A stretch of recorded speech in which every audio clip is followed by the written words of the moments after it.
Hi viewers, welcome to our channel. ప్రస్తుతం మనతో ఉన్నారు పొలిటికల్ అనలిస్ట్, అలాగే senior politician, director, producer, Chennai Telugu యువత అధ్యక్షులు కేతిరెడ్డి జగదీశ్వర్ రెడ్డి గారు. నమస్తే సార్. నమస్తే అమ్మా. ఢిల్లీ వేదికగా జగన్మోహన్ రెడ్డి గారు నిర్వహించినటువంటి ధర్నా, ఆంధ్ర రాష్ట్రంలో జరుగుతున్నటువంటి దాడులు, గత 45 రోజులుగా జరుగుతున్నటువంటి అరాచకాలపై ఒక ఫోటోషూటు, ఎగ్జిబిషన్ కూడా, ఒకటి ఫోటో ఎగ్జిబిషన్ కూడా పెట్టి ధర్నా నిర్వహించారు. ఆ ధర్నాకి కొంతమంది నేతలు, సమాజ్వాదీ పార్టీ అధినేత అఖిలేష్ యాదవ్ గారు లాంటి వాళ్ళు, తర్వాత తమిళనాడుకి సంబంధించినటువంటి కొంతమంది ఎంపీలు, సో ఇండియా కూటమికి సంబంధించి, శివశక్తికి సంబంధించి కొంతమంది ఎంపీలు కూడా మద్దతు ఇవ్వడం కూడా జరిగింది. ఏం చెప్తారు సార్ అసలు ఈ ధర్నాకి సంబంధించి? ధర్నా అంటే రాష్ట్రంలో ప్రజాస్వామ్యం అనేది ఉందని చెప్పవచ్చు. ఇప్పుడు ఎలాగంటే చెప్పంటావా, 45 రోజుల్లో 36 మంది చచ్చిపోయారని చెప్తున్నారు కదా. ఇంతకుముందు రాష్ట్రంలో ఏ ఊర్లో ఏది జరిగినా, ట్రోల్ జరిగినా, ఏది జరిగినా, ఏదైనా జరిగినా, తెలుగుదేశం వాళ్ళ ఏదైనా గొడవలు జరిగినా, ఏం జరిగినా అవి జనానికి, ప్రజలకు తెలిసే కాదు ఎక్కువగా. ఇప్పుడు ప్రజాస్వామ్యయుతంగా వాక్ స్వాతంత్రం అనేది పనిచేస్తుందని దీని అర్థం. 45 రోజుల్లో 36 మంది చచ్చిపోయారని చెప్పి గొంతెత్తి వెలిగెత్తి ధర్నాలు, రాస్తారోకోలు అవి చేస్తున్నాడంటే నిజంగా ప్రజాస్వామ్యం ఉన్నట్టే. అంటే చెప్పుకునే హక్కు అనేది కలిగింది ప్రజలకి. ప్రజలు కూడా చెప్పుకోవచ్చు, చంద్రబాబు తప్పు చేస్తే కూడా చెప్పుకోవచ్చు. మీరు అన్నట్లు ఆంధ్ర రాష్ట్రంలో ఇటువంటి ధర్నా ఒకటి నిర్వహించి, దాంట్లో పక్క రాష్ట్రాల నుంచి నేతలు వచ్చి సపోర్ట్ చేసి, ఒకవేళ నిజంగా ఆంధ్రప్రదేశ్ రాష్ట్రంలో ఇది జరిగితే మీరు అన్నట్లు ప్రజాస్వామ్యం బ్రతికే ఉంది, అందుకే ప్రతిపక్ష పార్టీలకు కావచ్చు, ప్రతిపక్ష నేతలకు కావచ్చు ఇటువంటి స్వేచ్ఛ స్వాతంత్రం ఉంది అనుకోవచ్చు. బట్ ఆయన చేసింది ఢిల్లీలో కదా, ఢిల్లీలో ఎవరైనా పోయి చేయొచ్చు. జనరల్గా ఎట్లా చెప్పంటావా, ఆంధ్ర రాష్ట్రంలో చేసేదానికోసం ఏంటంటే, ఆంధ్ర రాష్ట్రంలో అసెంబ్లీ జరుగుతుంది. అసెంబ్లీలో తన నిరసనని వ్యక్తం చేశాడు. ఏది నల్లయ్య పై కండువాలు వేసుకొని ఆ పేపర్లో పాంప్లెట్స్ పెట్టుకొని లోపలికి వెళ్ళేదానికి ప్రయత్నించారు, నిరోధించారు, అయిపోయింది అది.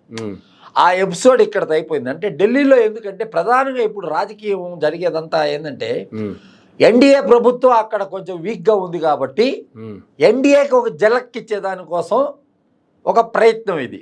ఇప్పుడు ఈ ధర్నా ఎన్డీఏ మీద పోరాటమా, లేదు రాష్ట్రంలో ఉన్నటువంటి టీడీపీ ఎన్డీఏ కూటమి మీద పోరాటమా? ఇది ఎలాగంటే చెప్పమంటారా, ఇప్పుడు ఏంటంటే ఇంతకుముందు చంద్రబాబు నాయుడు గారు ప్రజాస్వామ్యయుతంగా రాష్ట్రంలో ఉన్న కొంతమందిని చంపేస్తున్నారు, ఆ విధంగా చేస్తున్నారు, మా టీడీపీ కార్యకర్తలని అది ఇది అని చెప్పి వాళ్ళకి అండగా ఉండి లీగల్ సోర్సెస్ కానీ అవి కానీ ఈ కానీ ఏర్పాటు చేసి వాళ్ళందరినీ కూడా ఒక దిశలో మార్గంలో నడిపించాడు అని చెప్పి అంతకుముందు చెప్తా ఉన్నారు కదా. ఇప్పుడు కొత్తగా ఏంటంటే, ఇప్పుడు జగన్ చేయాల్సింది ఇది కాదు. ఇప్పుడు పోయి ధర్నా చేశాడు, ధర్నా చేసినోడు ఏమన్నా రాహుల్ గాంధీని ఏమన్నా పిలిచి ఏమన్నా ఇన్వైట్ చేసి కూర్చోబెట్టుంటే రాజకీయంగా ఒక మెట్టు ఎదిగినట్టు. ఒక రాజకీయంలో ఏంటంటే ఎత్తులకి పై ఎత్తులు ఉండాలి. టార్గెట్ రాహుల్ గాంధీని పిలవడమో, సోనియా గాంధీని పిలవడమో, లేకపోతే ప్రియాంక గాంధీని ఇన్వైట్ చేయడం అది కాదు కదా ఆయన టార్గెట్. ఏదున్నా లేకపోయినా రాజకీయ వ్యూహం అనేది లేకపోతే రాజకీయాల్లో ఎప్పుడు పైకి రారు. వ్యూహం లేకే మొన్న దెబ్బతిన్నాడు. వ్యూహము తనకి తెలిసి నేను గెలిచిపోతున్నాను అని చెప్పి ఒక భ్రమలో ఉండి, భ్రమ ప్రపంచంలో ఉండి, భ్రమకు సంబంధించిన వ్యక్తుల్ని పక్కన పెట్టుకొని భ్రమతో మొన్న ఓటమి అంత ఓటమి చెందేదానికి కారణం అదే. వీళ్ళు నాయకులు, పార్టీలకు సంబంధించి, అధ్యక్షులకు సంబంధించి భ్రమలో ఉన్నప్పుడు కూడా ప్రజలు విఘ్నులు కాబట్టి 2019లో అంతకుముందు ఉన్నటువంటి టీడీపీ ప్రభుత్వాన్ని వ్యతిరేకించారు. 2024లో ఇప్పుడున్న అంతకుముందు ఉన్నటువంటి వైసీపీ ప్రభుత్వాన్ని వ్యతిరేకించారు. ఇప్పుడు ప్రజలకు కావాల్సింది ఏదో అప్పుడు వాళ్ళు చేయలేదు, ఇప్పుడు వీళ్ళు చేయలేదు. బ్రదర్, నేను ఒకటే విషయం చెప్తా, మీకు తెలియాల్సింది ఏంటంటే, వైసీపీ 5 సంవత్సరాలు పరిపాలించింది కదా. ఈ 5 సంవత్సరాలు ఏమన్నా నిరసనలు, ఏదన్నా గలమెత్తి ఇప్పి అన్యాయం జరుగుతుంది, అది జరుగుతుంది అని చెప్పి ఓన్లీ చంద్రబాబు అక్కడక్కడ రోడ్డు రోకోలు ఇవన్నీ జరిపించి, ఇట్లా ర్యాలీలు లాగా జరిపించి మైకులు ఎత్తుకొని చెప్పగలిగాడే కానీ మిగతా ఎవడన్నా సామాన్య కార్యకర్తలు కానీ సామాన్యులు కానీ ఎవరన్నా చెప్పగలిగారా? చెప్పగలిగిన కొంతమందిని ఇప్పుడు మాత్రం ఎవరు చెప్పగలుగుతున్నారు? సామాన్య కార్యకర్తలు ఎవరు చెప్పారు? ఇప్పుడే కదా మొదలైంది. వాళ్ళు వచ్చే 45 రోజులు అయింది. ఈ 45 రోజుల్లో ఏముంటుంది, వాళ్ళు సర్దుకోవాలి కదా. ఇప్పుడు రాష్ట్రంలో వచ్చి వాళ్ళు ఇచ్చిన హామీలు చాలా గట్టైన హామీలు ఉన్నాయి. ఆ హామీలన్నీ నెరవేర్తించాలా. ఒక పక్క రాజధాని అనేది ఇప్పుడు ఎస్టాబ్లిష్ చేయకపోతే లాస్ట్ టైం మిస్ అయిపోయిన కారణంగా దాన్ని ఏం చేశారు, అది రాజధాని కాదని చెప్పేసి 5 సంవత్సరాలు చెట్లు పెరుక్కొని ఈరోజు మనం 36 కోట్ల టెండర్తో దాన్ని చెట్లను తీసేదానికోసం జంగిల్ క్లియరెన్స్ కింద 36 కోట్ల టెండర్లని పిలవడం జరిగింది.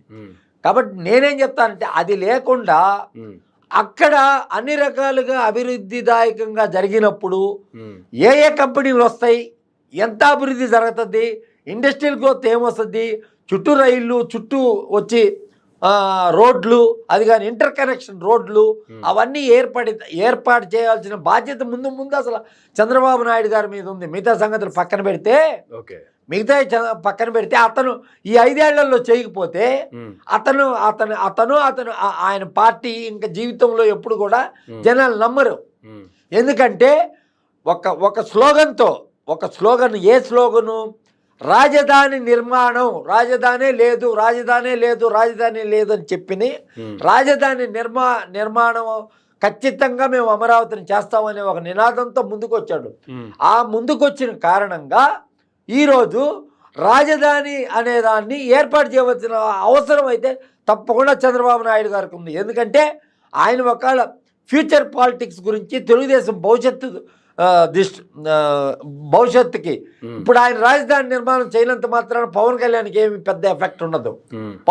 పవన్ కళ్యాణ్కి ఏముంది ఎఫెక్ట్, మేనిఫెస్టో జంట మేనిఫెస్టో అయినప్పటికీ కూడా పవన్ కళ్యాణ్కి ఎఫెక్ట్ ఉందా లేదనే సెకండరీ. జగన్ గారు చేసినటువంటి దీక్ష సక్సెస్సా ఫెయిల్యూరా, అసలు దీన్ని ఎలా చూడాలంటే ఏం చెప్తారు యాజ్ ఆఫ్ యువర్ నాలెడ్జ్? నేనేం చెప్తానంటే ఆయనకి రాజ్యసభలో 11, పార్లమెంట్లో 4 ఉన్నారు, మొత్తం 15 మంది ఉన్నారు. ఆ 11 మంది యొక్క అవసరం అయితే నరేంద్ర మోడీకి ఖచ్చితంగా ఉంది.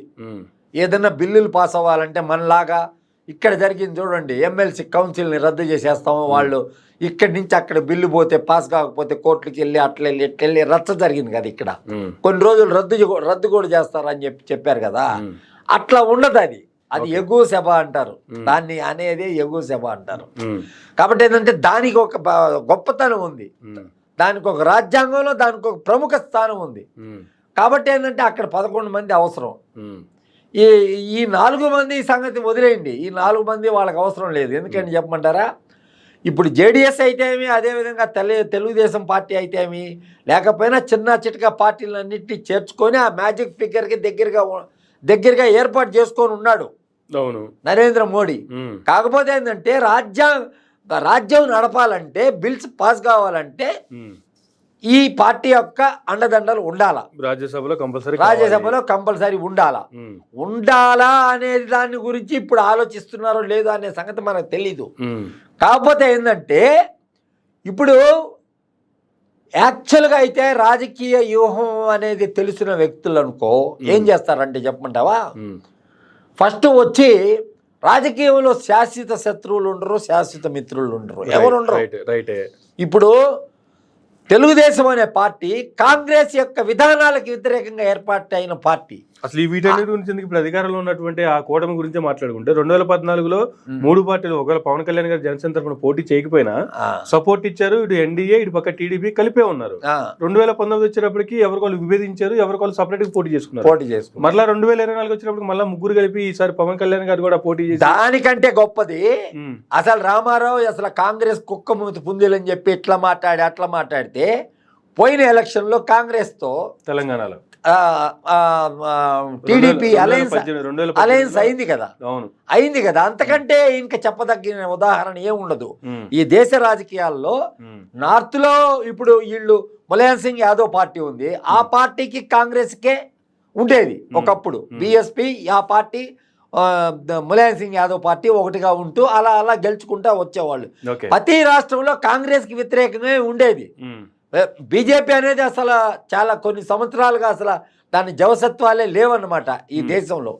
నరేంద్ర మోడీ ఎప్పుడైతే గుజరాత్ అక్కడ ముఖ్యమంత్రి కాగలిగాడో అప్పుడైందే కానీ నాకు తెలిసి శివసేనే మంచి పార్టీగా ఉంది దీనికంటే, అది కూడా హిందూ పార్టీయే. శివసేనే దాని యొక్క పర్ఫార్మెన్స్ ఎప్పుడు కూడా మహారాష్ట్ర ఎన్నికల్లో బీజేపీ కంటే మంచి పర్ఫార్మెన్స్ ఇస్తా వచ్చింది.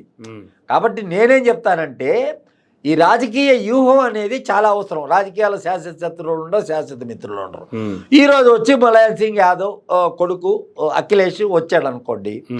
అఖిలేష్ వచ్చాడంటే యూత్ వచ్చాడు ఏదో మాట్లాడాడు. తమిళనాడు నుంచి ఎవరు వచ్చుంటారు? వచ్చుంటే ఇండియా కూటమి చెందిందే అక్కడ వచ్చింది తమిళనాడులో. ముస్లిం లీగ్ సంబంధించి వాళ్ళు ముస్లిం లీగ్ సంబంధించిన వాళ్ళు ఎవరో వచ్చుంటారు. నాకు తెలిసి ఏంటంటే అసలు జరగాల్సిన రాజకీయం ఏంటంటే ఒక చేంజ్ జరిగి ఉండాలా, ఇతను నిజంగా కానీ రాజకీయంగా మార్పు కోరుకుంటున్నాడు అని అనుకోనుంటే రాహుల్ గాంధీ రావాలా. మీకు అర్థం కాదు ఏంటంటే రాహుల్ గాంధీ వచ్చుండాలా. ఇప్పుడు చాలా నెక్లో ఉన్నారు, ఎవరు అధికారానికి చాలా దగ్గరలో ఉన్నారు. ఎవరు ఏ ఒక్కరు ఇబ్బంది పెట్టినా, ఇప్పుడు చంద్రబాబు నాయుడు గారు ఇబ్బంది పెట్టినా, వాళ్ళు ఇబ్బంది పెట్టినా, ఎవరు ఇబ్బంది పెట్టినా నరేంద్ర మోడీకి ఇబ్బందే. ఇబ్బందిలో ఉన్న పరిస్థితిలో ఉన్నాడు కాబట్టి గేమ్ ప్లే చేయాలంటే ఇక్కడ ఎన్డీఏ ఉంది. ఇప్పుడు వాళ్ళు 15 కోట్లు ఇచ్చాము, వాళ్ళ బడ్జెట్ కేటాయిస్తున్నాము అంటాడు. ఫ్యూచర్లో వచ్చి అక్కడ స్టీల్ ప్లాంట్ మేము తీయము అని చెప్పి కూడా చెప్తున్నారు. అదే చెప్తున్నారు. అదే విధంగా రైల్వే జోన్ ఇస్తామని చెప్తున్నారు. ఆంధ్రప్రదేశ్ అనేది ఈ రోజు చేస్తాము తప్ప దేనికి కూడా ఒక ప్రకటన, సంక్లిష్టమైన ప్రకటన అయితే ఒకటి రాలేదు కదా. ఈ రోజు క్రిస్టల్ క్లీన్ గా ఆంధ్ర రాష్ట్రం అనేదే ఈ దేశ రాజకీయాలను ఈ రోజు నడపడుతుంది అని చెప్పేదానికి ఎటువంటి సందేహం లేదు. ఎందుకు అంటే ఆంధ్ర రాష్ట్రంలో చంద్రబాబు నాయుడు గారు అధికారంలో ఉన్నారు కాబట్టి, సీనియర్ లీడర్ కాబట్టి, విజనరీ లీడర్ కాబట్టి చెప్తున్నారా, లేదు అంటే ఏ యాంగిల్ చెప్తున్నారా అన్నమాట? ఏ యాంగిల్లో కాదు. నరేంద్ర మోడీ ఎక్స్పెక్టేషన్స్ 400 సీట్ల ఎక్స్పెక్టేషన్ లో ఉన్నాడు. తను చాలా పెద్ద గొప్ప నాయకుడు అయిపోయాడని, ప్రపంచ దేశాల్లో భారతదేశం యొక్క ఖ్యాతిని పెంచానని ఈ ఓవర్ విల్లింగ్ లో ఉన్నాడు. అలాంటిది లాస్ట్ కి ఆంధ్రప్రదేశ్, బీహార్ లాంటి రాష్ట్రాల యొక్క సపోర్టు తీసుకోవాల్సిన పరిస్థితి. అంటే ఎన్డీఏలో వాళ్ళు ఒక భాగస్వామ్య పార్టీలు అయినప్పటికీ రాజకీయ వ్యూహాలు తెలిసిన వాళ్ళు వీళ్ళు. చంద్రబాబు నాయుడు గారు కానీ రేపు పొద్దున ప్రత్యేక హోదా అడుగుతాడండి, ఖచ్చితంగా అడుగుతాడు. జరిగేది అదే, ప్రత్యేక హోదా అడుగుతాడు. నరేంద్ర మోడీ గారు ఇవ్వలేదు. ఇప్పుడు బీహార్కి కూడా ఇస్తానని చెప్పి ప్యాకేజ్ అడుగుతున్నాడు కదా. అతను ప్యాకేజ్ ఇవ్వలేదు అని అనుకోండి, మన రాష్ట్రం అభివృద్ధి చెందాలి కదా. అన్ని రంగాల్లో వెనకబడిపోయింది కదా ఆంధ్ర రాష్ట్రం. ఈ రోజు అన్ని రంగాల్లో వెనకబడి ఉంది కాబట్టి కేవలం సంక్షేమ దిశగానే నడిపించాడు కాబట్టి ఇన్ని సంవత్సరాలు అభివృద్ధి రంగంలో నడవాలి. ప్రతి రాష్ట్రంలోని ప్రతి జిల్లా అభివృద్ధి పదవిలో ముందుకెళ్లాల్సినంత అవసరం అయితే అభివృద్ధి పదవిలో ముందుకెళ్లాల్సిన అవసరం ఖచ్చితంగా ఉంది. అభివృద్ధి చెందాల్సిన అవసరం కూడా చాలా ఉంది. ఒక పక్క బీహార్ కావచ్చు, ఇంకో పక్క ఆంధ్రప్రదేశ్ కావచ్చు, సపోర్ట్ చేస్తేనే అధికారంలోకి వచ్చారన్న సంగతి అందరికీ తెలిసిందే. కానీ బీహార్ కి అయితే కొన్ని వరాలు అయితే ఇచ్చారు. విద్యుత్ ప్లాంట్లు కావచ్చు, లేదంటే ఇంటర్నేషనల్ ఎయిర్పోర్ట్లు కావచ్చు, కొత్త ఎయిర్పోర్ట్లు కావచ్చు, మెడికల్ కాలేజీలు కావచ్చు, ప్రత్యేక ప్యాకేజీ కావచ్చు, కొన్ని వరాలు అయితే బీహార్ కి ఇచ్చారు. కానీ ఆంధ్రప్రదేశ్ రాష్ట్రానికి ఏమి ఇచ్చారు? మనకు ఆల్రెడీ 17 మెడికల్ కాలేజీలు ఇచ్చారు, పోర్ట్లు ఇచ్చారు, 8 పోర్ట్లు 9 పోర్ట్లు ఇచ్చారు కదా. పోర్ట్లు, చిన్న మినీ పోర్ట్లు ఇచ్చారు. గత ప్రభుత్వంలో ఉన్నటువంటి ఆనాటి జగన్మోహన్ రెడ్డి గారు ఇప్పుడు కదా ఆచరణలోకి వస్తాయి. ఇప్పుడు కదా జరిగేది, అది జరిగిపోయిన కథ కదా. దాన్ని ఇప్పుడు ఎట్లా లెక్కేసుకుంటాం? ఆల్రెడీ ఇచ్చారు, ఇప్పుడు కొత్తగా అప్పుడు ఆర్డర్ ఇచ్చారండి, డబ్బు వచ్చేది ఇప్పుడే కదా. ఇప్పుడు ఒక చిన్న ఉదాహరణ, అవన్నీ ఆల్రెడీ నిర్మాణంలో ఉన్నాయి. చంద్రబాబు నాయుడు 60-70-80% చంద్రబాబు నాయుడు గారు 2004కు ముందు ముఖ్యమంత్రి కాకముందు ఔటర్ రింగ్ రోడ్ అయితే ఏమి, ఇతరత్ర ఇంటర్నేషనల్ ఎయిర్పోర్ట్ ఏమి, అన్నీ కూడా ఒక గాడికి ఎక్కించిన తర్వాత రాజశేఖర రెడ్డి గారు వాటిని ఆచరణలో తీసుకురాగలిగారు. ఇప్పుడు చంద్రబాబు నాయుడు గారు అన్ని ప్లాన్లు గీసి పెట్టేసి పోతారు. ఇప్పుడు ఎట్లాగూ ఔటర్ రింగ్ రోడ్ కి కేంద్రం గ్రీన్ సిగ్నల్ ఇచ్చిందని చెప్పి గతంలోనే చెప్పారు. కానీ ఇప్పుడు ప్యాకేజ్ లో మాత్రం లేదు, బడ్జెట్ లో మాత్రం దాని గురించి ఊసే లేదు. ఎట్లా ఇస్తారు మరి దాన్ని? ఎప్పుడు తీసుకురావాలి దాన్ని? ఒకవేళ ఇప్పుడు తీసుకొచ్చారు, నెక్స్ట్ జగన్మోహన్ రెడ్డి గారు వచ్చి దానికి శంకుస్థాపన చేసి ఓపెనింగ్ చేస్తారా? ఇప్పుడు ఉన్న పరిస్థితి ఏంటంటే, ఇప్పుడు రెండింటికి చెడ్డ రేవడైపోయింది ఎన్డీఏ పరిస్థితి. ఇప్పుడు ఏమన్నా అంటే ఒక పక్క జగన్తో కూడా సఖ్యతగా ఉండాలి వాళ్ళు. ఎందుకు ఉండాలా? రాజ్యసభలో వాళ్ళకి సపోర్ట్ కావాలి కాబట్టి. ఎప్పుడు రాజ్యసభలో వాళ్ళ బలం తగ్గేది ఇంకా 2 ఏళ్ళు తర్వాత తగ్గుతుంది. అప్పుడు వరకు జగన్తో ఏదో రకంగా ఏగాలి వాళ్ళు. ఏగాలి కాబట్టి అతని కోసం ఇతనికి హెల్ప్ చేయరు, హెల్ప్ చేసినట్టు ఉండరు. కానీ కొన్ని కానీ రోజులు జగన్ కోసం చంద్రబాబు నాయుడు గారికి హెల్ప్ చేద్దాం అనుకుంటే రాష్ట్రంతో కలిసిపోయినటువంటిది కలిసి పోటీ చేసినటువంటి అలయన్స్ లో పోయినటువంటి వాళ్ళు చంద్రబాబు నాయుడు గారి సపోర్ట్ తోనే గెలిచారన్న విషయం, చంద్రబాబు నాయుడు గారు బయటకు వస్తే ప్రభుత్వం కూలిపోద్దన్న విషయం తెలిసిందే. అటువంటి పరిస్థితులు కూడా జగన్మోహన్ రెడ్డికి భయపడటం చంద్రబాబు నాయుడు గారితో వస్తే కూలిపోద్ది అనే ఉద్దేశం వాళ్ళకి కానీ ఉండుంటే తప్పకుండా ఇతరత్ర ఇండిపెండెంట్ ఎమ్మెల్యేలని అక్కడక్కడ ఒక్కొక్కరిని గెలిచిన వాడిని వాళ్ళందరినీ అట్ట ప్యారలల్గా పెట్టరు. పెట్టిందంటే ఇలాంటి పరిస్థితి వస్తుంది. వాళ్ళు రాజకీయ ఉద్దండులు, ఈవెన్ వాళ్ళని మనం ఎదుర్కోవాలి. రాష్ట్రానికి అభివృద్ధి నిధులు రాకపోయినా చంద్రబాబు నాయుడు గారు బయటకు వచ్చినా అక్కడక్కడ ఉన్నటువంటి ఇండిపెండెంట్ పెట్టుకుని ప్రభుత్వం అయితే స్థాపిస్తుంది. రాష్ట్రానికి అభివృద్ధి అనేది రానప్పుడు ఆంధ్రప్రదేశ్ రాష్ట్ర ప్రజలు ఎవరు కూడా ఊరుకోరు. ఇది స్టార్టింగ్ మాత్రమే. ఆంధ్రప్రదేశ్ రాష్ట్రం చంద్రబాబు నాయుడు ఎందుకంటే బీజేపీనా చంద్రబాబు నాయుడు బీజేపీ మీదే, అంటే అప్పుడు బీజేపీ మీదే కదా కేంద్ర నిధులు రాలేదంటే దక్షిణాది ఆల్రెడీ వివక్షకు గురి అవుతుంది. ట్యాక్సుల రూపంలో మనం ఎక్కువ కడుతుంటే కూడా మనకి రిటర్న్ రావటం లేదు. నార్త్ ఇండియాకి ఎక్కువగా ఇస్తున్నారు అనే నానుడి సౌత్ అంతా ఉంది. దక్షిణాది రాష్ట్రాల్లోని అందరు ముఖ్యమంత్రులు కూడా ఒక ఏకదాటిపైనే ఉన్నారు ఆ విషయం మీద. పినరాయి విజయన్ కానీ, స్టాలిన్ కానీ, అదేవిధంగా పాండిచేరి ముఖ్యమంత్రి కానీ, అదేవిధంగా ఆంధ్రప్రదేశ్ కానీ, తెలంగాణ ముఖ్యమంత్రి కానీ, కాంగ్రెస్ ముఖ్యమంత్రి, వీళ్ళందరూ కూడా మనం ఎక్కువ రూపంలో పన్నుల రూపంలో మనం ఎక్కువ కడుతున్నప్పుడు కూడా మనకు లాభం లేదనే ఉద్దేశం అనేది ఒకటి ఉంది. దాన్ని బలోపేతం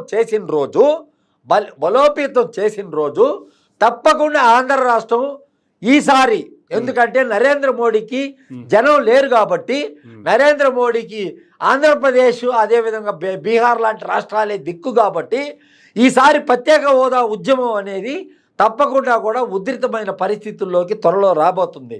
తప్పకుండా ఇది ఎలా చెప్తున్నారు రాబోతుంది, ఎలా చెప్తున్నారు రాబోతుందంటే విభజన హామీల్లో ప్రత్యేక హోదాని ఆ రోజు క్లాజులో పెట్టి ఓవరాల్ గా చెప్పినప్పుడు ఆ ప్రతిపక్ష పార్టీలో ఉన్న ఎప్పుడు అంటే రాష్ట్రం విడిపోయే ముందు తర్వాత టీడీపీ అధికారంలోకి వచ్చింది, అప్పుడు బీజేపీ అధికారంలోకి వచ్చింది.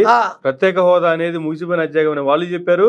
ప్రత్యేక హోదాతో ఎటువంటి ఉపయోగం లేదు, అదేమన్నా సంజీవిని అని చెప్పి ఆనాడు ముఖ్యమంత్రిగా ఉన్నప్పుడే చంద్రబాబు నాయుడు గారు చెప్పారు. చంద్రబాబు నాయుడు గారు తర్వాత బీజేపీతో మనస్పర్ధలు పెట్టుకున్న తర్వాత ఢిల్లీలో పోయి సేమ్ జగన్ లాగే నల్ల బ్యాడ్జీలతో నల్ల చొక్కాలతో ధర్నా చేయడం జరిగింది కదా.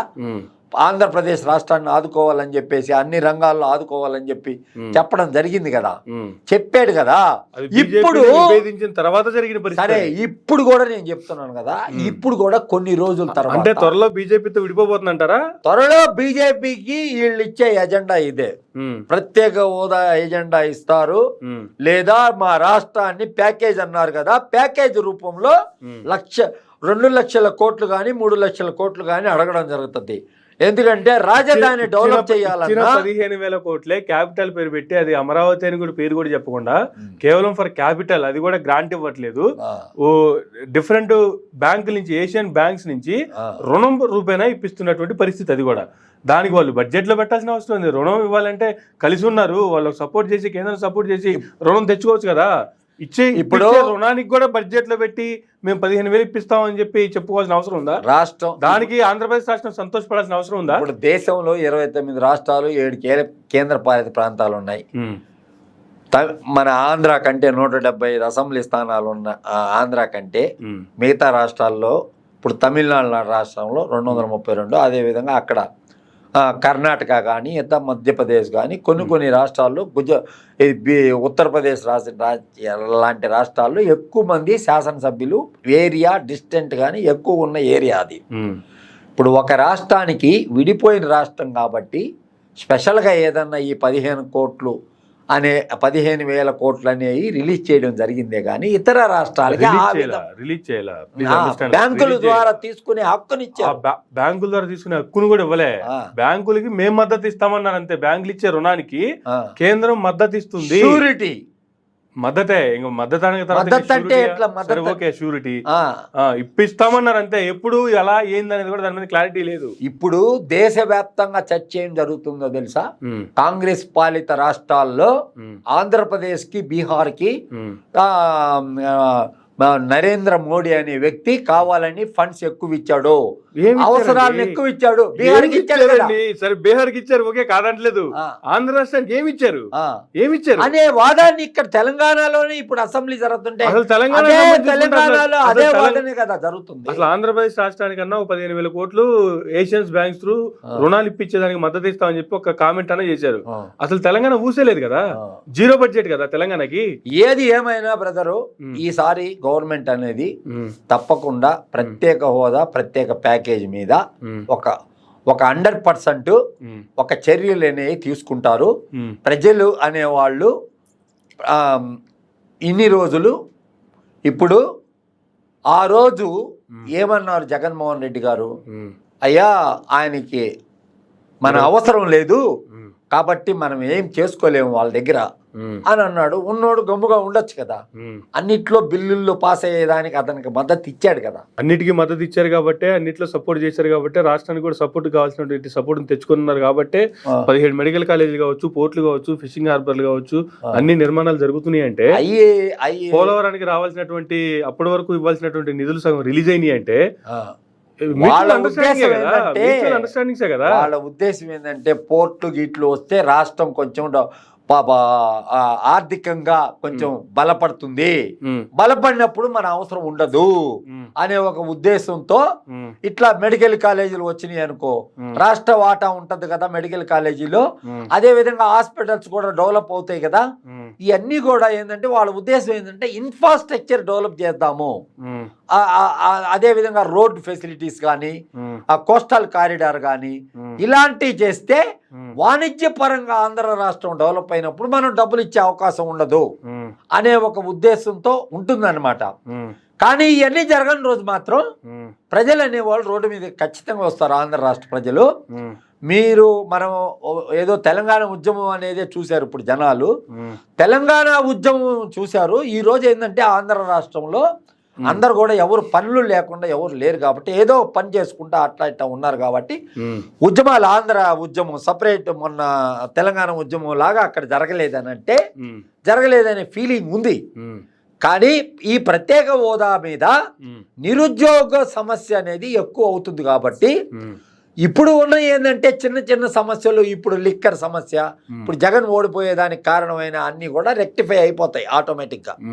ఏమేమి ఉన్నాయో అవన్నీ రెక్టిఫై అయిపోతాయి. ఆ తర్వాత డెవలప్మెంట్ మీద ఖచ్చితంగా చంద్రబాబు నాయుడు కేంద్రీకృతం చేయవలసినంత అవసరం ఖచ్చితంగా ఉంటుంది. తనకున్న అనుభవాన్ని, తనకున్న రాజ్యాధికారాన్ని ఇంతకాలం ఆయన పరిపాలించిన విధానానికి ఆయన ఖచ్చితంగా కూడా ఈ ప్రత్యేక హోదా లేదా ప్రత్యేక ప్యాకేజీ వీటికి తప్పకుండా ప్రజలకి సమాధానం చెప్తాడు. ఆ విధమైన వ్యవహారం తప్పకుండా ఆంధ్ర రాష్ట్రంలో జరుగుతుంది. ఇప్పుడు ఈ గొడవలు అంటారా, ఇవన్నీ ఏంటంటే ఇది ఇప్పుడు మనం టూ అర్లీగా మాట్లాడుతున్నాం. ఇప్పుడు అతను ఇప్పుడు లోకేష్ అనే అతను రెడ్ బుక్ అసలు ఇప్పుడు దాకా ఓపెన్ చేసినట్టే లే.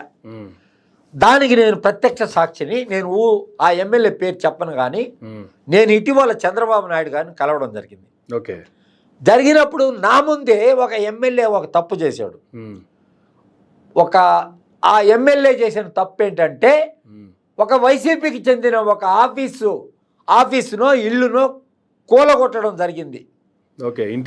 ఆ ఇంటిని కూలగొట్టడం జరిగిన తర్వాత అతన్ని నా ముందు ఎన్ని మాటలు మాట్లాడాడంటే చంద్రబాబు నాయుడు గారిలో ఆయనలో ఎంత మార్పు వచ్చింది, ఈ మార్పు ఎలా వచ్చింది అని చెప్పి నేను ఆశ్చర్యపోయా. నాకు చంద్రబాబు నాయుడు గారు 40 సంవత్సరాల నుంచి తెలుసు. దేన్నైనా కానీ ఎలాగైనా డీల్ చేయగలుగుతాడు, అప్పర్ పొజిషన్కి తీసుకోగలుగుతాడు, అవసరమైతే కిందకు కూడా దిగజారి కొన్నిసార్లు సమస్య పరిష్కారం కోసం చేయగలుగుతారు. 40 సంవత్సరాల అనుభవం ఉంది మీకు చంద్రబాబు నాయుడు గారితో. రీసెంట్ గా ఎమ్మెల్యేని తిడుతున్నప్పుడు ప్రత్యక్షంగా నేను అక్కడే ఉన్నాను అన్నారు. సరే, ఇది రీసెంట్ గా ఉండొచ్చు. దానికి ముందు ఎన్ని సంవత్సరాలు అవుతుంది కలిసి మీరు చంద్రబాబు నాయుడు గారిని? నేను కలిసా 2019లో కలిసా.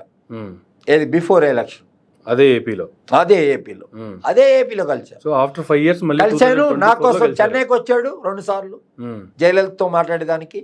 ఈ తెలుగు లాంగ్వేజ్ ప్రాబ్లం ఉంటే అన్న మీరు వచ్చి ఒకసారి మాట్లాడితే బాగుంటుంది అంటే జయలలిత ఆ అపాయింట్మెంట్ అడిగి తీసుకొని వచ్చి అక్కడ మాట్లాడడం జరిగింది. అదేవిధంగా తెలుగు భవనం అని నిర్మించాలని చెప్పి స్టేట్ గవర్నమెంట్కి ఒక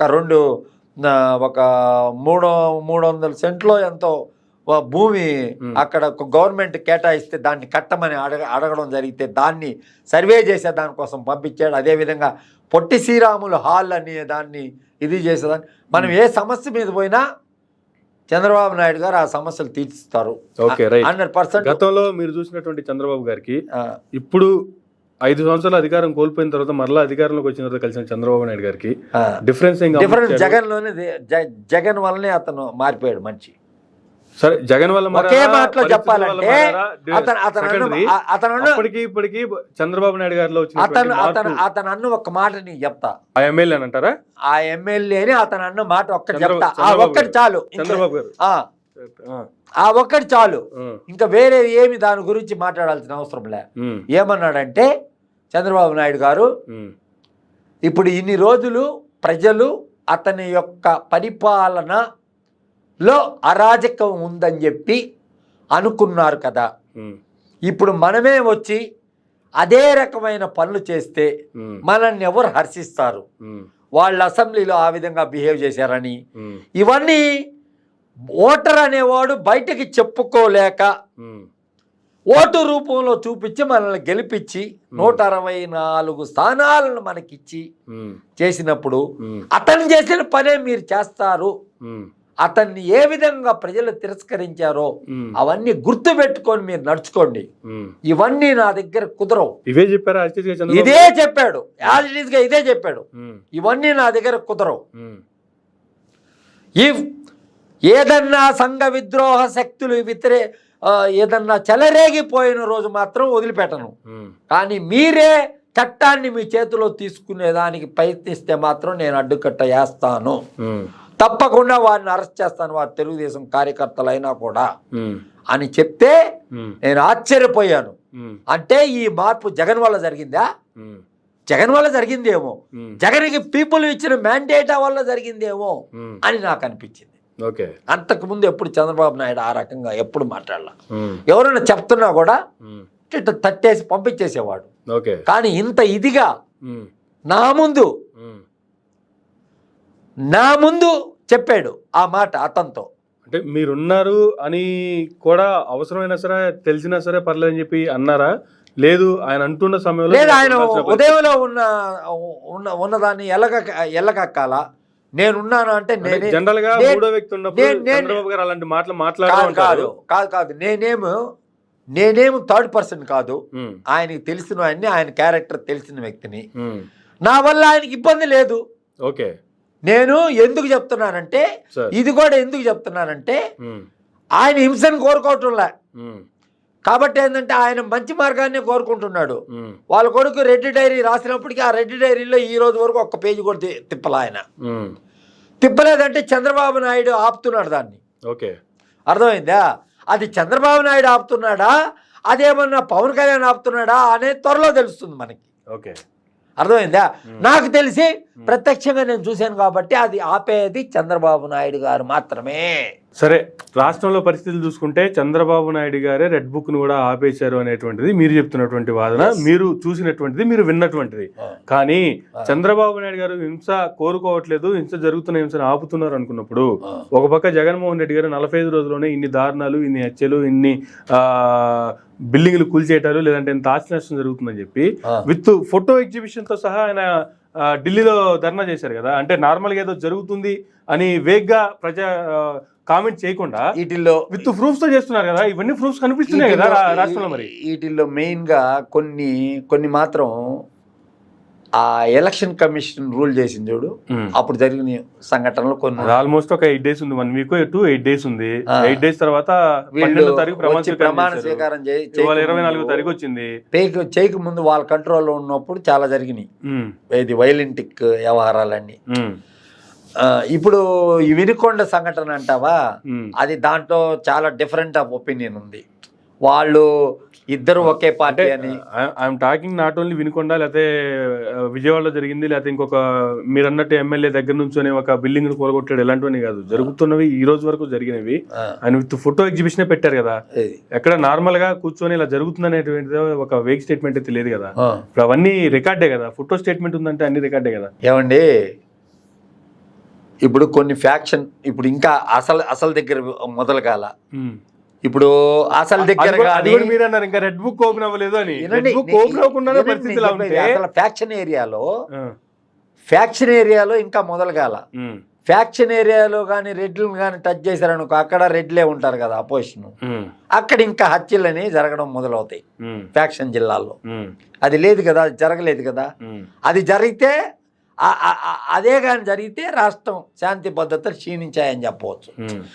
ఈయనకొండ ఇవన్నీ ఎప్పుడన్నా అప్పుడప్పుడు జరిగినాయి. అదేదో ఊరికి తాగుబోతు పిలకాయలు యంగ్స్టర్స్ వాళ్ళు వీళ్ళు చేసే ఇవన్నీ కాదు కావాల్సింది. ప్రస్తుతం జగన్కి కావాల్సింది ఏంటంటే వీటిని చెప్పిన దాని వల్ల ప్రయోజనం ఏమి లేదు, ఎవరు పట్టించుకోరు. సరే 1.5 month లో జగన్మోహన్ రెడ్డి గారు బయటకు వచ్చి ఇలాంటి జరుగుతున్నాయి అన్నా కూడా జనరల్ గా దాని మీద పట్టించుకునేటువంటి ప్రయత్నం కూడా ఎవరు చేయరు. ఎందుకంటే కొత్తగా ఏర్పడే ప్రభుత్వం నిలదొక్కోవాలి, వాళ్ళ పరిస్థితులు వాళ్ళు చూసుకోవాలి. వాళ్ళకి జగన్ ఫస్ట్ ఏం చేయాలంటే ఎవరికైనా ఉండేటువంటి టార్గెటే. కానీ అయినా కూడా ఈ లోపే ఇటువంటి పరిస్థితులు జరుగుతున్నాయి. మీరు కూడా ప్రత్యక్షంగా ఒక ఇన్సిడెంట్ చూశానని చెప్పారు, అది చంద్రబాబు నాయుడు గారు ఏం చెప్పారు కూడా మీరే వివరించారు. అటువంటి పరిస్థితులు నేను ఇంకొన్ని సంఘటనలు కూడా విన్నా. మీరు ఒక ఎమ్మెల్యే గురించి ప్రత్యక్షంగా మీరు వింటే ఇంకో 3-4 ఎమ్మెల్యేలు కూడా చంద్రబాబు నాయుడు గారు స్వయంగా పిలిచి ఇటువంటి వార్నింగ్లు ఇచ్చారనేటువంటిది నాకున్న సమాచారం. అంటే అటువంటి పరిస్థితులు జరుగుతున్నాయి కాబట్టి కదా చంద్రబాబు నాయుడు గారు ఇచ్చారు వార్నింగ్. దాన్ని జగన్మోహన్ రెడ్డి గారు అడ్వాంటేజ్ గా తీసుకున్నారా? జరుగుతున్న పరిస్థితులను కాదు, కొన్ని డిపార్ట్మెంట్లలో పక్కా ఆధారాలు కావాలని కోరుతున్నారు.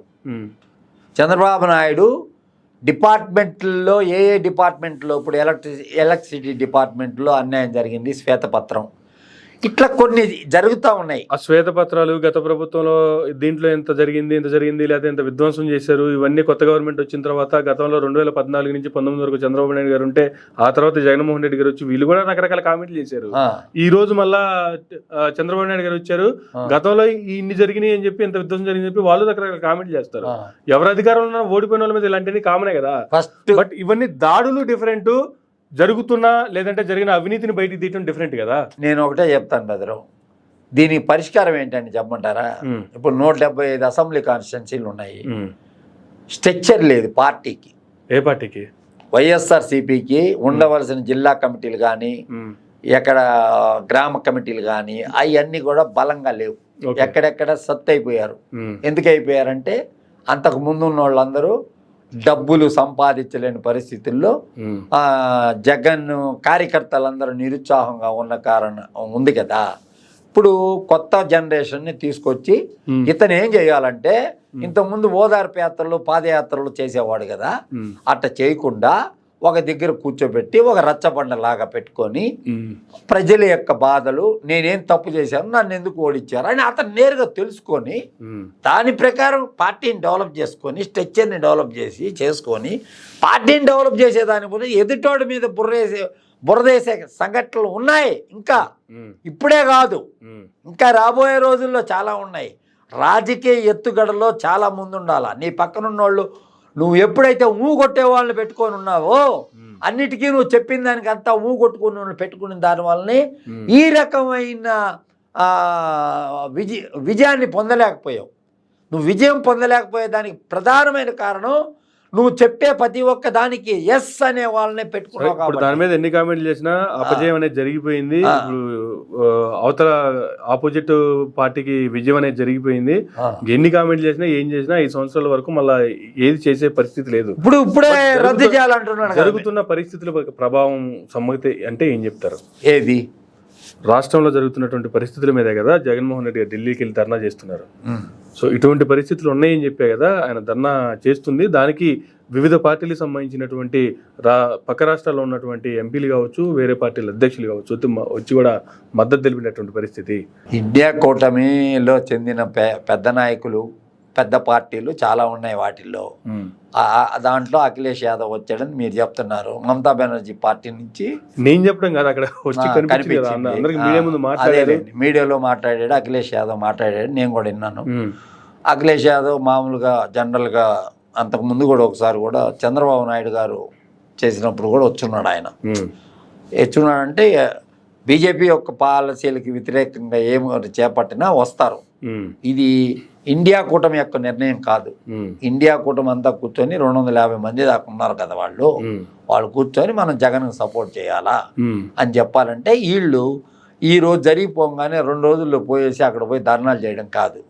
First they have to comments all పార్టీస్ని పోయి కలుసుకొని మేము రాష్ట్రంలో ఇట్లా ఫేస్ చేస్తున్నాం, అది చేస్తున్నాం అని ఎక్స్ప్లెయిన్ చేసి మేము ధర్నా చేయాలనుకుంటున్నాం, మాకు మీరు మద్దతు తెలపండి, మేము ఫ్యూచర్లో మేము మద్దతు తెలపుతామని. అది పొలిటికల్ మ్యాండేట్. అది పొలిటికల్ మ్యాండేటే కాకుండా నేను కూడా పోయానయ్యా, బిగ్ బాస్ని బ్యాన్ చేస్తున్నారు, అమ్మాయిల మీద రేపులు చేస్తున్నారని జంతర్ మంతర్ పోలీస్ స్టేషన్లో, పార్లమెంట్ హౌస్ పోలీస్ స్టేషన్లో ఒక లెటర్ రాసి ఇచ్చేస్తే ఎవడైనా పోయి చేసుకోవచ్చు ధర్నా. చేసుకున్నాను.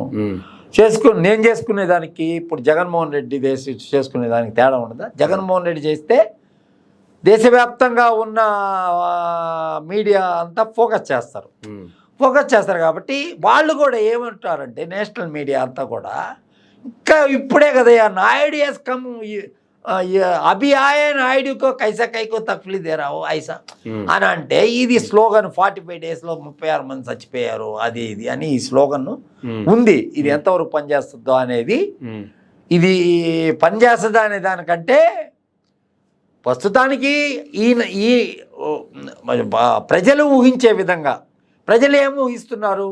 ఎన్డీఏతో జగన్తో తగాదాలు పెట్టుకుంటే జైలుకి పంపిస్తారు వాళ్ళు, ఏయో కేసుల్లో జైలుకు పంపిస్తారంటే అట్లాంటిది లేదు. నన్ను జైలుకు పంపించిన ఇప్పుడు ఖాళీయే కదా, నన్ను జైలుకు పంపించినా పర్వాలేదు, జైలుకు పంపించిన వాళ్ళు ప్రతి ఒక్కళ్ళు ముఖ్యమంత్రులు అవుతున్నారు కదా, ఇప్పుడు ఖాళీ కదా, కేసును ముందేసుకోవచ్చు కదా, దాన్ని తేల్చుకోవచ్చు కదా. అర్థమవుతుందా మీకు? అట్ట తేల్చుకోవాల్సిన ధర్మం ఉంది కదా.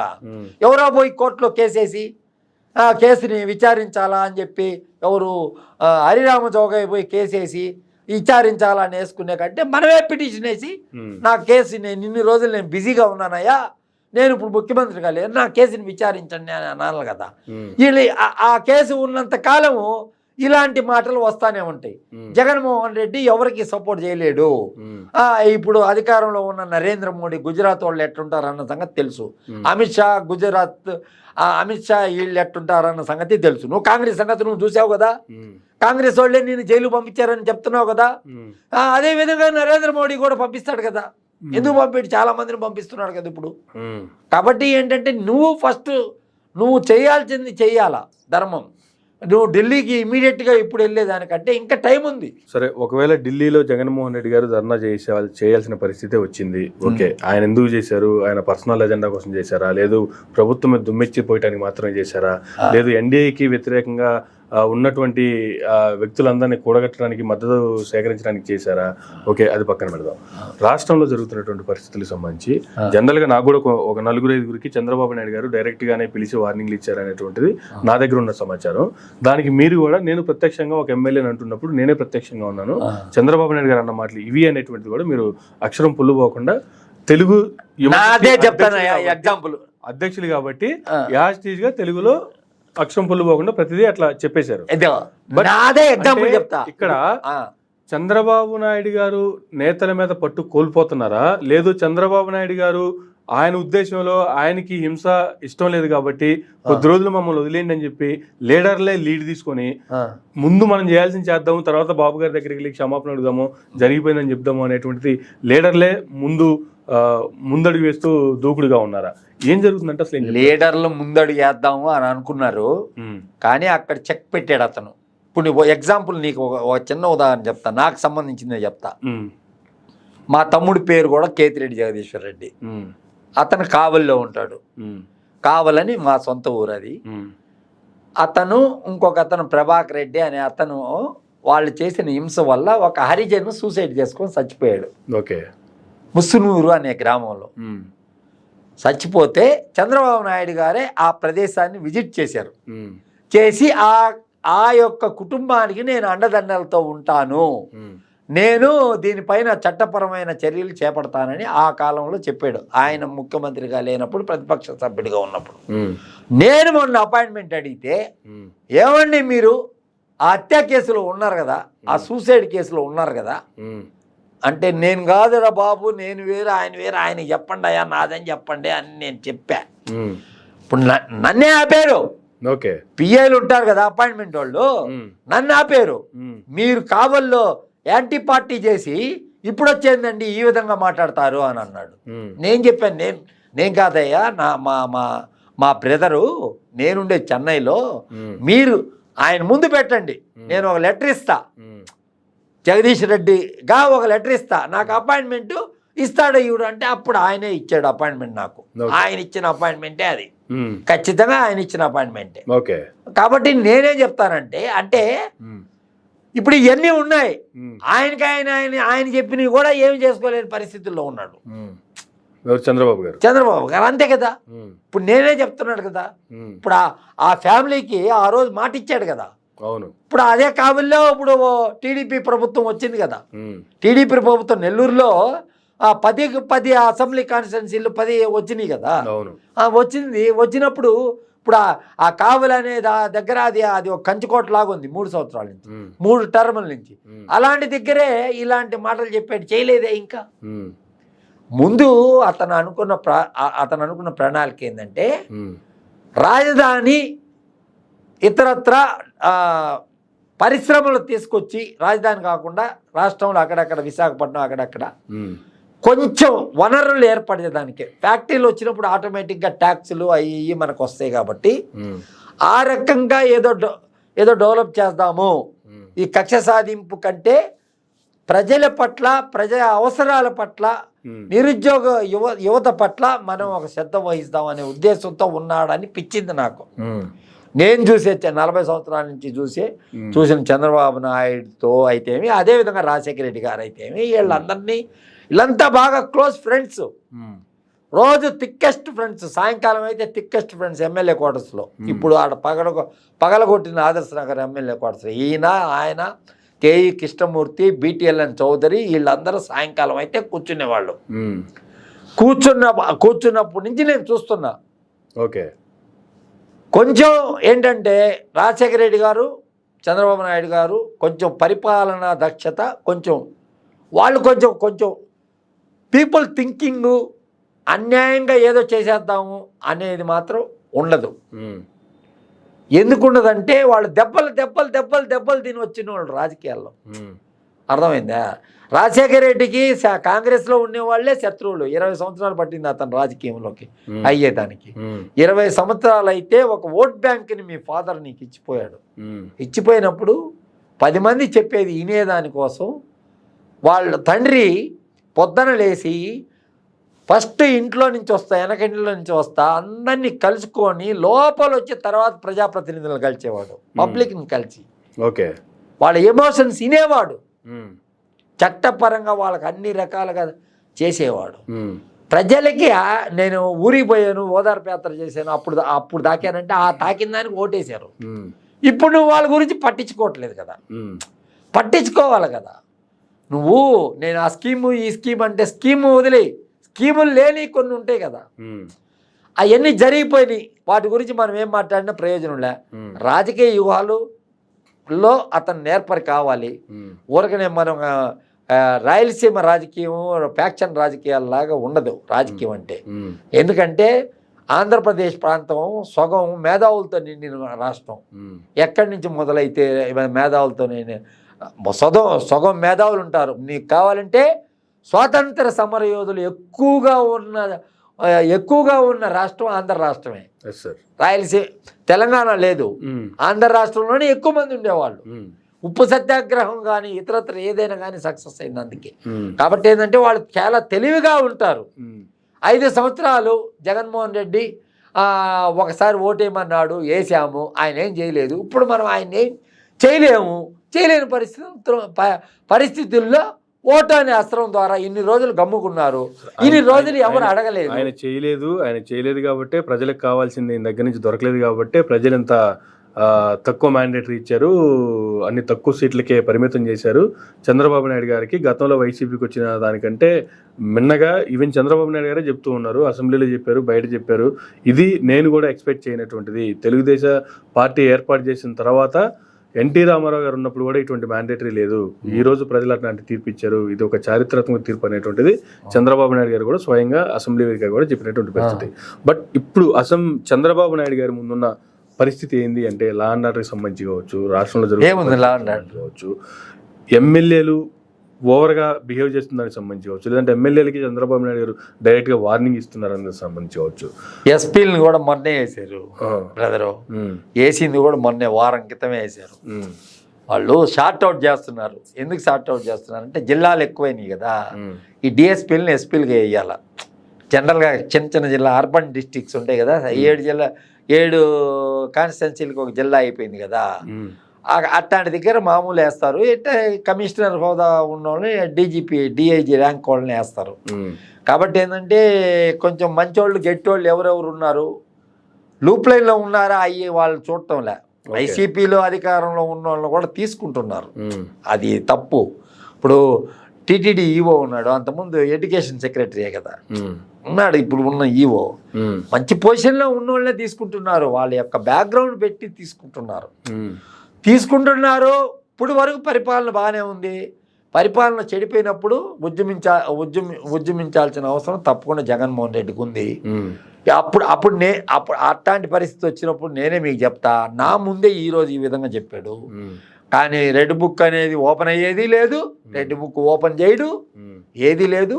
అతను ప్రజా పరిపాలన చేద్దాము, జగన్ ప్రజా పరిపాలన సంక్షేమ దిశగా వెళ్ళాడు, మనము పరిపాలన అండ్ డెవలప్మెంట్ రెండు చూపిస్తాము, ఇందుకు తగ్గ వనరులని సమకూరుస్తామనే ఒక చిత్తశుద్ధితో ఉన్నాడు అనేది మాత్రం నాకు అర్థమైంది బ్రదర్. అంతవరకు నాకు అర్థమైంది. నేను జగన్ని ముఖ్యమంత్రి అయిన తర్వాత నేను కలవలేదు, ముఖ్యమంత్రి కాకముందు నేను చాలాసార్లు కలుస్తున్నానే కానీ జగన్ని నేను ముఖ్యమంత్రి అయిన తర్వాత నేను కలవలా. నేను కలిస్తే మాత్రం ఖచ్చితంగా చెప్పుండేవాడిని, నేను బయట కలిస్తే మాత్రం ఖచ్చితంగా చెప్పుండేవాడిని. ఇప్పుడు చంద్రబాబుకు కూడా నేను సలహాలు చెప్పాను కొన్ని వీడియోల్లో, నువ్వు రాజధాని మధ్యలో పెట్టావు, స్టార్టింగ్లో పెట్టుండొచ్చు అది అని కూడా చెప్పాను. నేను I'm not belongs to any party, నేనే చంద్రబాబు నాయుడు బంటును కాదు, నేనేమి నన్ను దాంట్లో మెంబర్గా వేసుకోండి, దీంట్లో మెంబర్ వేసుకోండి అని అడగట్లే. 40 సంవత్సరాలలో నాకు ప్రతి ముఖ్యమంత్రితో నాకు సంబంధం ఉంది ఈ 40 సంవత్సరాలు కాంగ్రెస్ చరిత్రలో. అర్థమైంది? ఆ ప్రతి ముఖ్యమంత్రి ఏమనుకుంటున్నారు నా గురించి అని నన్ను అడిగితే నేను చెప్పేవాడిని, ఇట్ట అనుకుంటున్నారు సార్, అట్ట అనుకుంటున్నారు. అప్పుడు ఇంకా ఇంత పొలిటికల్ అవేర్నెస్ లేదు జనానికి. ఈరోజు పొలిటికల్ అవేర్నెస్ ఉంది, ఉన్నప్పుడు మనం జాగ్రత్తగా ఉండాలి. సో రీసెంట్ గా మీరు చంద్రబాబు నాయుడు గారిని కలిసినప్పుడు కూడా మీరు సలహాలు ఇవ్వడం జరిగిందా? సలహాలనే ఆయన ఎప్పుడు సలహా ఇస్తే తీసుకుంటాడు, ఖచ్చితంగా తీసుకుంటాడు. జగన్మోహన్ రెడ్డి తీసుకోవడేమో కానీ ఆయన మాత్రం ఖచ్చితంగా తీసుకుంటాడు. చెప్తే దాంట్లో మంచి అనిపిస్తే. నేను తీసుకుపోయిన ప్రతి సమస్యను చేస్తున్నాడు ఆయన, యాజ్ ఎ చీఫ్ మినిస్టర్గా. కొన్ని ఆధారాలు, కొన్ని జీవోలు కూడా ఇస్తా కావాలంటే. ఎందుకు? ఇతను కరెక్ట్గా తీసుకొస్తాడు, దీంట్లో ఇతను స్వార్థం లేదు. నాకు నేనేం అడగట్లేదు. ఇప్పుడు తిరుపతి ఉంది, తిరుపతి గొడవ మొన్న ఇచ్చాను, తిరుపతి గొడవ గురించి నేను మొన్న ఇచ్చాను. నువ్వు ప్రచారాలను నేను అక్కడి నుంచే మొదలు పెడతాను, తిరుపతి నుంచి అని చెప్పి ఆయన స్టేట్మెంట్ ఇచ్చాడు. నేను గత ప్రభుత్వం నుంచి నేను దానిపైన పోరాటం చేస్తున్నా. అక్కడ లేవు, సరైన విధానాలు జరగట్లేదు, అక్కడంతా దొంగ ఈ మెంబర్లు అంతా ఈ టికెట్లు అమ్ముకుంటున్నారు, ఆర్జెస్ టికెట్ అన్ని దొంగతనంగా అమ్ముకుంటున్నారు, అది అని ఇదని నేను గొడవ చేస్తానే ఉన్నాను. నేను వెంకటేశ్వర స్వామి భక్తుడిని, నేను చదువుకుంది తిరుపతి నుంచే కాబట్టి నాకు చంద్రబాబు నాయుడు గారు తెలుసు కాబట్టి, వారిని నేను చిన్నప్పటి నుంచి చూశాను కాబట్టి, మధ్యతరగతి నుంచి కుటుంబం నుంచి వచ్చాడు, నేను మధ్యతరగతి నుంచి కుటుంబం నుంచి వచ్చాను కాబట్టి మధ్యతరగతి కుటుంబీకుడుగానే బిహేవ్ చేస్తాడు. కానీ ఆయన ఏదో పెద్ద ఈ రాష్ట్రానికి ముఖ్యమంత్రి, పెద్ద కోటీశ్వరుని నేననే బిహేవింగ్ ఈ రోజుకి కూడా లేదండి. అది మాత్రం నేను ఖచ్చితంగా చెప్పాను. Thank you sir, thank you very much అండి. మీకున్నటువంటి అనేక విషయాల మీద, మీరు చూసినటువంటి సంఘటనలకు సంబంధించి మా ప్రేక్షకుల ద్వారా మీడియాకి తెలియజేసినందుకు. ఇదండి జగదీశ్వర్ రెడ్డి గారితో ఈనాటి ఇంటర్వ్యూ. మరొక ఇంటర్వ్యూలో మళ్ళీ కలుద్దాం. చూస్తూనే ఉండండి మైరా మీడియా.